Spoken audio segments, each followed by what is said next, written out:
all started during a hectic morning at the office. I was half awake, barely surviving on a single cup of coffee, when my phone buzzed with a text from my boss, Mr. Carter. The message was vague, something about an urgent presentation and details attached. In my groggy state, I misread the attachment as an invitation to a costume party. With wild enthusiasm and a desperate need to escape the dullness of office life, I convinced myself that it was a work-sponsored fun event. And so I crafted the most ridiculous costume imaginable, dressed as a medieval knight, complete with a plastic sword and helmet. The looks I got when I walked into the boardroom were nothing short of priceless. Mr. Carter's jaw dropped, and the clients stared at me like I'd just escaped from a live-action fantasy convention. My colleagues burst out laughing, and I felt my face turn every shade of embarrassment. The kicker? It wasn't a costume party. It was a presentation to one of our biggest clients.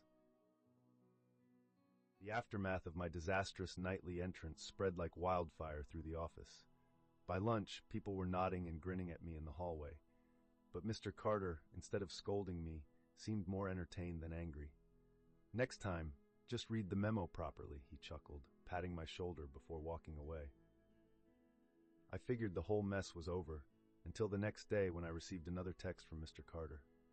This one said, "You're up for the client visit tomorrow, dressed to impress." Determined not to mess up again, I took those words seriously. I spent hours the night before picking out the finest suit I owned, making sure every detail was perfect. But when I arrived at the office, everyone else was in casual attire. Turns out, Mr. Carter was just joking. He meant it as a "don't mess up again" reminder, but of course, I took it way too literally. The whole day, I wandered around like some sort of overdressed secret agent, turning heads for all the wrong reasons. Determined to redeem myself from the string of embarrassing moments, I threw myself into my work. But of course, my knack for misunderstandings wasn't done with me yet. A few days later, I overheard two colleagues, Sam and Rachel, chatting about a big announcement happening during the company dinner. Sam mentioned something about raising the stakes, and in my overactive imagination, I took that as a hint of a surprise promotion or a new managerial position opening up. Eager to impress, I spent the entire dinner trying to showcase my leadership qualities. I spoke too much, laughed too loud, and made sure to drop every ounce of business knowledge I had ever accumulated. As it turned out, the big announcement was just Sam's way of telling everyone he had finally learned how to cook a decent steak. The steaks he referred to were nothing but a badly made pun. You'd think I would have learned by now to not jump to conclusions. But unfortunately, I kept digging myself deeper. My next disaster came during the office's charity event. The memo read, "Come as you are. Innocent enough, right?" I took it as a chance to embrace my laid-back self, so I showed up in sweatpants, an old hoodie, and mismatched socks, ready to enjoy a chill gathering. What I didn't realize was that "come as you are" meant to showcase your true passion or talent, and everyone else was decked out in costumes or outfits representing their hobbies. My scruffy, underdressed appearance was more than just embarrassing. It was humiliating. The entire evening, I looked like someone who had wandered in by mistake, desperately trying to blend in. As if the office hadn't had enough of my blunders, the next disaster came during the monthly team-building exercise. The email Mr. Carter sent out read, "Get ready to break barriers." Now you can't blame me for thinking that meant something physically challenging, like an obstacle course or one of those extreme fitness tests.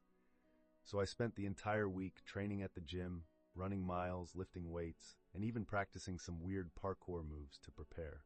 When the big day came, I showed up in head-to-toe athletic gear, looking like I was about to audition for an action movie. Turns out, the barriers we were meant to break were just metaphorical ones, communication barriers. The whole day was dedicated to discussion circles, empathy exercises, and emotional bonding. I was the only one sweating through my tracksuit, while everyone else sat comfortably in their casual office wear. And of course, the jokes at my expense were endless. Just when I thought things couldn't get worse, I managed to misinterpret another company-wide memo. It was about celebrating cultural diversity. and I decided to go all out. I read somewhere that it was encouraged to embrace other cultures through fashion, so I showed up dressed in traditional Scottish attire, yes, including a kilt. The stares I received were beyond mortifying. Mr. Carter pulled me aside and informed me that the idea was to share stories about our cultural backgrounds, not cosplay them. As I stumbled through my apology, I realized I had just made another colossal fool of myself. And to make it worse, someone snapped a photo of me that quickly made its way around the office's internal messaging system. Now I was known as the Kilt Guy. My next disaster involved a charity bake sale. The instructions were clear: bake something sweet to share. Somehow, in my frantic rush to impress everyone, I read it as make something sweet to dare. I assumed the whole event was a competition to create the most outrageous, bizarre dessert. So naturally, I whipped up something I called spicy lava brownies, triple chocolate brownies laced with ghost pepper extract. It was meant to be a prank, a laugh, a challenge. But the horror on everyone's faces when they bit into those death brownies told me I had gone way too far. Apologies came tumbling out of my mouth as Mr. Carter scolded me for nearly giving the poor interns a heat stroke. By now, the office seemed to have accepted my constant blunders as part of the work culture. But the final nail in the coffin came when I tried to make things right during a formal company presentation. Mr. Carter asked me to prepare a PowerPoint about our team's progress, and I worked tirelessly to get it perfect. But my luck struck again. Instead of the file titled Quarterly Report, I accidentally uploaded a slideshow of my motivational memes folder. So there I was, standing at the front of the room, while a giant picture of a cat hanging from a tree with the words, "Hang in there," filled the screen. Eventually, I had to come to terms with my legendary streak of misunderstandings. Instead of trying to outsmart my own stupidity, I decided to embrace it. When Mr. Carter invited me to speak at the annual company retreat, I made sure my presentation was titled, How to Make a Fool of Yourself and Somehow Survive. To my surprise, the crowd loved it. I turned my mistakes into something lighthearted, openly laughing at myself, and even showing clips and photos of my previous disasters. Instead of being mortified, I realized people appreciated my authenticity. Reflecting on everything, I learned that life's misunderstandings aren't always disasters. They're opportunities to grow, to find humor in the mess, and to connect with others. What started as a series of embarrassing incidents turned into moments of genuine connection. And while I still occasionally miss the mark, I've learned to laugh at myself instead of crumbling in shame. Mr. Carter even admitted he appreciated my unique energy. "You keep us on our toes," he'd said. And for once, that didn't sound like a bad thing.